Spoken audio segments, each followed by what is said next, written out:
नहमदहु व नसल्ली अला रसूलिहिल करीम अम्मा बाद फ़अऊज़ु बिल्लाहि मिनश शैतानिर रजीम बिस्मिल्लाहिर रहमानिर रहीम। अस्सलाम वालेकुम दोस्तों, मैं हूं शाज़िब नौशाही और आप देख रहे हैं दी नौशाही रिपोर्ट। अगर आपने अब तक हमारा चैनल सब्सक्राइब नहीं किया तो प्लीज़ चैनल को सब्सक्राइब कर दीजिए, इस वीडियो को लाइक कर दीजिए ताकि हम शुरू करें आज का व्लॉग। दोस्तों, आपको याद होगा जब से इमरान खान साहब को इक़्तिदार से निकाला है, उन्होंने एक नारा बुलंद किया था कि हम कोई गुलाम हैं, जो आप कहेंगे हम करेंगे, एब्सोल्युटली नॉट। उनका ये नारा सुन के उनके सपोर्टर जो है खुशी से नहाल हो गए। घुंघरू बांधे उन्होंने, बांध के डी चौक में पहुंच गए तो नच नच के घुंघरू तोड़ देते। तो हम आज के ब्लॉग में ये जानने की कोशिश करेंगे कि किसकी गुलामी नामंजूर है, किससे आज़ादी चाहिए, क्योंकि हमें जो नज़र आ रहा है वो ये है कि दोबारा इक़्तिदार हासिल करने की ये जो जंग है, इसे इन्होंने आज़ादी की जंग का नाम दे रखा है। बहरहाल हम ये देखने की कोशिश करेंगे कि वो कौन सी ताकत है जिससे इमरान खान साहब को या पीटीआई को या उनके सपोर्टर्स को आज़ादी चाहिए।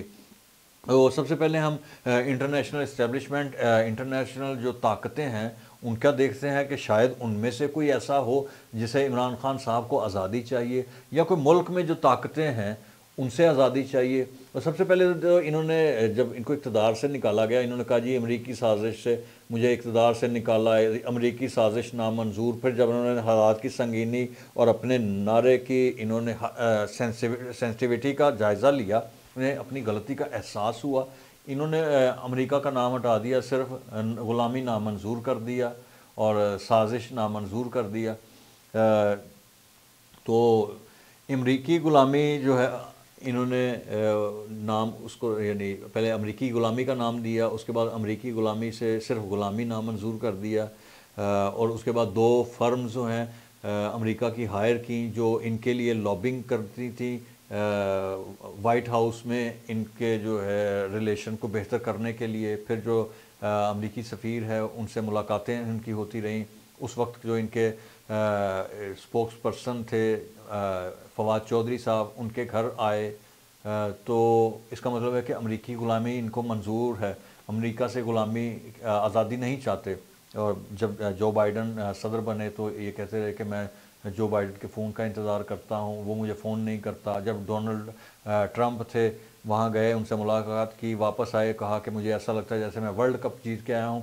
इसका मतलब है कि अमरीकी ग़ुलामी इनको मंजूर है, यानी अमेरिका से आज़ादी नहीं चाहिए। तो अमेरिका की फ़ाइल हम बंद करके साइड पर रखते हैं। उसके बाद खोल लेते हैं यूरोपीय यूनियन की फ़ाइल। तो इनके अक्सर जो सहूलतकार हैं वो यूरोपीय ममालिक में रहते हैं और बेसिक जो फंडिंग इनको होती है यूरोपीय ममालिक से होती है। इसका मतलब है कि यूरोपीय यूनियन की फ़ाइल को भी हम बंद करके साइड पर रख देते हैं। उसके बाद आ जाते हैं इसराइल। तो क्या इसराइल से इनको आज़ादी चाहिए? पाकिस्तान में तो उनका ऐसा कोई इसराइल का इन्फ्लुएंस नहीं है, बल्कि इमरान खान साहब जब आए, इन्होंने और इनके कुछ दोस्तों ने, इनके कुछ पार्लियामेंटेरियंस ने, इनके कुछ मीडिया पर्सनस ने अवाम की जहन साजी की कोशिश की कि इसराइल को तस्लीम किया जाए। लेकिन जब इन्होंने देखा कि नहीं भाई, ये इशू जो है अभी भी उसी तरह से सेंसिटिव है जैसे आज से 70 साल पहले था, तो इन्होंने वो भी साइड पे कर दिया। इसका मतलब है हम इसराइल की फ़ाइल भी बंद करके रख देते हैं साइड पे। अब आ जाते हैं भारत की फ़ाइल। तो क्या भारत से आज़ादी चाहिए? इन्होंने भारत के पाकिस्तान में कोई ऐसा कंट्रोल नहीं है। उल्टा जब मोदी जी की इलेक्शन कैंपेन हो रही थी दूसरी टर्म के लिए, दूसरे टेन्योर के लिए, इमरान खान साहब ने कहा कि जब मोदी जी आएंगे तो पाकिस्तान और इंडिया के रिलेशन बड़े अच्छे होंगे और कश्मीर का मसला हल होगा। कश्मीर का मसला वाकई हल हुआ, लेकिन इंडिया की फेवर में, और उसका पाकिस्तान जो है हमेशा खमियाजा भी भुगतता रहेगा और कभी भी कश्मीरियों के सामने सर उठा के पाकिस्तान बात नहीं कर सकेगा। इसका मतलब है भारत की फ़ाइल भी हम क्लोज़ करके साइड पे रख देते हैं। उसके बाद फिर अफ्रीका है। अफ्रीका में ऐसा कोई मुल्क नहीं है जिससे पाकिस्तान को कोई ख़तरा हो या पाकिस्तान को आज़ादी हासिल करनी हो। अलबत्ता जनूबी अफ्रीका में इनके काफ़ी सहूलतकार हैं पीटीआई के। फिर आ जाते हैं जी ऑस्ट्रेलिया का। ऑस्ट्रेलिया का और पाकिस्तान का क्रिकेट के अलावा मेरा नहीं ख्याल कोई और भी कोई इनका होगा, तो ऑस्ट्रेलिया की फ़ाइल भी हम क्लोज़ करके रखते हैं। रशिया वैसे पाकिस्तान का बड़ा दोस्त है। इमरान खान साहब तो खुद उस वक्त चले गए थे रशिया जब रशिया ने यूक्रेन पे हमला करना था। उस रात इमरान खान साहब मॉस्को में मौजूद थे, जिसकी वजह से पाकिस्तान को इंटरनेशनल जो है इस्टेब्लिशमेंट का तनकीद का सामना रहा। تو ہم اس کا مطلب ہے کہ رشیا کی فائل بھی کلوز کر کے سائڈ پہ رکھ دیتے ہیں. تو پھر بچا کون؟ اب آ جاتے ہیں اندرون ملک طاقتیں. 5 طاقتیں ہیں. ایک پارلیمنٹ ہے, پریزیڈنٹ ہاؤس ہے, اور اس کے بعد کیا کہتے ہیں GHQ ہے, سینٹ ہے, اور سپریم کورٹ ہے یا عدلیہ ہے. یہ 5 منابع ہیں پاور کے پاکستان میں. تو جب تک عمران خان صاحب خود حکومت میں تھے تو یہ فوج اور اپنے بارے میں کہتے تھے کہ ہم ایک پیج پر ہیں. تو اس کا مطلب ہے کہ جب یہ حکومت میں ہوں تو فوج کے ساتھ ایک پیج پہ, جب یہ حکومت میں نہ ہوں تو فوج کے خلاف.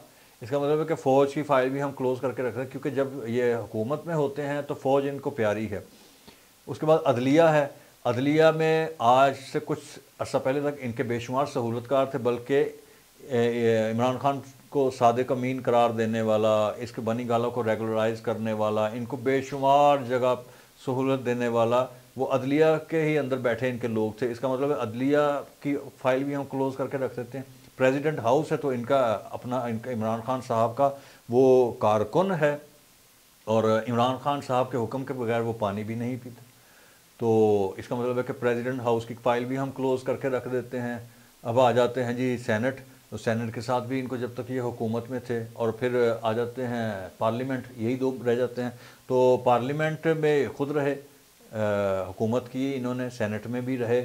تو جب ان کو نکال دیا گیا تو اس وقت یہ حکومت کے خلاف ہو گئے. تو اس کو عمران خان صاحب کو کچھ سمجھ نہیں آئی کہ آزادی چاہیے کسے. انہیں نہ آزادی چاہیے, نہ انہیں غلامی نامنظور ہے.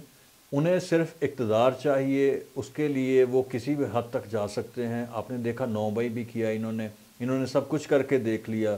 مقصد صرف اقتدار کا حصول تھا. اس کے لیے سادہ لو عوام کو انہوں نے استعمال کیا, پاکستان کے ریسورسز کو استعمال کیا, اور انہوں نے ہر وہ کام کیا جس سے ان کی جو ہے اقتدار کی راہ میں جو ہے آسانی پیدا ہو سکے. بہرحال اب عمران خان صاحب کا چیپٹر کلوز ہو چکا ہے. جس طرح ہم نے باقی ساری فائلیں کلوز کی ہیں, اب ہم عمران خان صاحب کی فائل بھی کلوز کر دیتے ہیں, کیونکہ اب آئندہ عمران خان صاحب کا پاکستان کی سیاست میں کوئی کردار بظاہر نظر نہیں آ رہا. تو یہ ہم نے کوشش کی جاننے کی کہ کس سے آزادی چاہیے اور کون سی غلامی نامنظور ہے. بہرحال ولاگ دیکھنے کا بہت بہت شکریہ. اللہ حافظ.